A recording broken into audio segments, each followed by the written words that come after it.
Class 11 EVS এর তোমাদের second সেমিস্টারে যে সেকেন্ড অধ্যায় রয়েছে শক্তি, তার যে ইম্পর্টেন্ট 6 নম্বরের বড় প্রশ্নর কিন্তু পার্ট 1 আমি অলরেডি তোমাদের দিয়ে দিয়েছি। আজকের ভিডিওতে আদার্স যে বাকি প্রশ্নগুলো রয়েছে অর্থাৎ পার্ট 2 নিয়ে কিন্তু আজকের ভিডিওটা। দেখো, প্রথম প্রশ্নই রয়েছে শক্তি পরিকল্পনা ও শক্তি ব্যবস্থাপনা কাকে বলে। এই প্রশ্নটা কিন্তু তোমাদের প্রিভিয়াস ইয়ারের কোয়েশ্চন, সেজন্য এই বছর কিন্তু তোমাদের জন্য গুরুত্বপূর্ণ। নেক্সট দেখো, শক্তি সংরক্ষণের উপায়গুলি লেখো। পরেরটা এটাও কিন্তু তোমাদের প্রিভিয়াস ইয়ারে এসেছিল। জীবাশ্ম জ্বালানি সংরক্ষণের উপায়গুলি লেখো।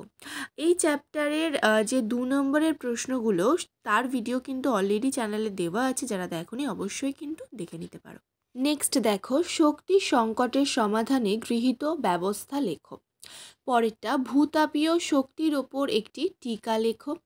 নেক্সট, সৌর শক্তির প্রত্যক্ষ ও পরোক্ষ ব্যবহারগুলি লেখো। পরের প্রশ্ন দেখো রয়েছে পরিবেশে জীবাশ্ম জ্বালানি ব্যবহারের প্রভাব লেখো। আচ্ছা, পার্ট 1-এর প্রশ্নগুলো তোমরা কিন্তু আগে ভালো করে পড়বে, তারপরে কিন্তু পার্ট 2টা পড়বে। পার্ট 1 এবং পার্ট 2 ভালো করে পড়া হয়ে গেলে তোমাদের হয়তো আমি লাস্ট মিনিট একটা সাজেশন আনতে পারি, তো তারপর সেগুলো পড়বে। এখান থেকে কিন্তু কোনো প্রশ্ন তোমরা বাদ দেবে না, এবং ছোটো প্রশ্নও দেওয়া আছে তোমাদের, এবং প্রথম অধ্যায়েরও দেওয়া আছে, যারা দেখোনি কিন্তু সেগুলো দেখে নিতে পারো। আচ্ছা, পরেরটা দেখো, বিশ্ব উষ্ণায়নের কারণ। নেক্সট, সম্পদ অবক্ষয়ের কারণগুলি লেখো, এবং তার সাথে রয়েছে এবং সম্পদ সংরক্ষণের উপায় এবং প্রয়োজনীয়তা। লাস্ট প্রশ্ন দেখো, পারমাণবিক শক্তি ব্যবহারের সুবিধা ও অসুবিধা লেখো।